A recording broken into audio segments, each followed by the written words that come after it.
complexe de la déconjugalisation de l'AAH et l'hystérisation des débats au niveau national appelle, nous tous, à l'humilité et au sérieux, et certainement pas celle d'amener par un vœu d'un groupe politique, un débat national au cœur du conseil municipal de notre ville qui n'en est pas le lieu. Notre groupe Faire respirer l'île ne prendra donc pas part au vote. Derrière cette question se jouent en effet des questions profondes de notre modèle de société. Pour certains, dans le système actuel, les personnes handicapées ne sont pas reconnues comme autonomes et indépendantes, mais sont au contraire soumises à la dépendance envers la personne avec qui elles partagent leur vie. Pour d'autres, cette allocation est un minima social qui fait partie des mécanismes de solidarité nationale et qui considère chaque foyer de façon équitable comme un tout pour l'attribution des aides sociales comme pour le calcul fiscal. Rien n'est simple. C'est pourquoi nous pouvons regretter le parcours quelque peu baroque de cette proposition de loi, pile au moment des élections, qui témoigne davantage d'une coalition des oppositions et donc d'une manœuvre politique que d'une initiative parlementaire sincère à l'endroit des personnes en situation de handicap. Et ce, d'autant plus qu'elle a peu de chances d'achever réellement son parcours législatif d'ici 2022.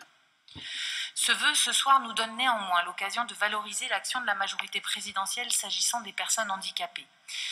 Car c'est bien actuellement, et non dans le passé, qui a été procédé depuis 2017 à des revalorisations successives de l'AAH, qui sera passée de 810 à 903 €. C'est une augmentation inédite et un effort budgétaire de 2,5 millions d'euros sur l'ensemble du quinquennat. Le gouvernement a fait du handicap une de ses priorités, car c'est l'affaire de tous, et on le sait, comme vous le soulignez, Madame Delacroix, à travers chaque politique publique, l'accès à l'école, l'accès à la formation et à l'emploi, l'obtention d'un logement digne. 2 milliards d'euros ont été investis pour l'école inclusive, en hausse de 60%. Ce sont 65 000 enfants handicapés qui peuvent aller à l'école, 20% de plus qu'en 2017.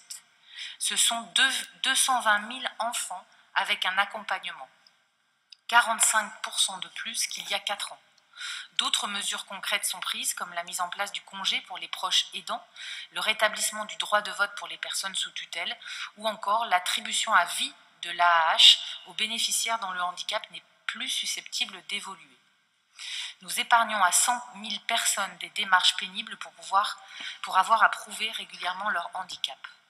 Ensuite, pour en revenir au sujet de la déconjugalisation, nous sommes surpris, au vu des anciennes responsabilités de Madame le maire, que vous appeliez à des aides ne tenant plus compte des revenus des foyers, ce dont rêvent les économistes les plus libéraux. Pourtant, ce nouveau système ferait 44 000 perdants, des couples dont le bénéficiaire AAH travaille mais dont le conjoint dispose de faibles revenus. Leur AAH serait réduite et 21% d'entre eux perdraient totalement le bénéfice de l'allocation.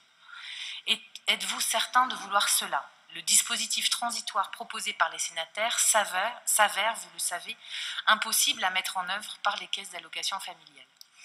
Pour finir, un projet de loi sur le grand âge, les questions d'autonomie et de handicap sera débattu à l'automne au Parlement. Je nous invite collectivement d'ores et déjà à engager les instances locales lilloises de concertation, notamment notre commission d'accessibilité, à y réfléchir pour alimenter, pourquoi pas, le débat parlementaire et proposer ici une délibération lilloise construite avec les Lillois. Notre groupe sera alors heureux d'y participer et d'y transmettre les avis et idées des Lilloises et des Lillois qu'il représente. Pour toutes ces raisons, nous ne prenons pas part au vote de ce vœu. Je vous remercie. Madame Dabi. Mes chers collègues, Madame Delacroix.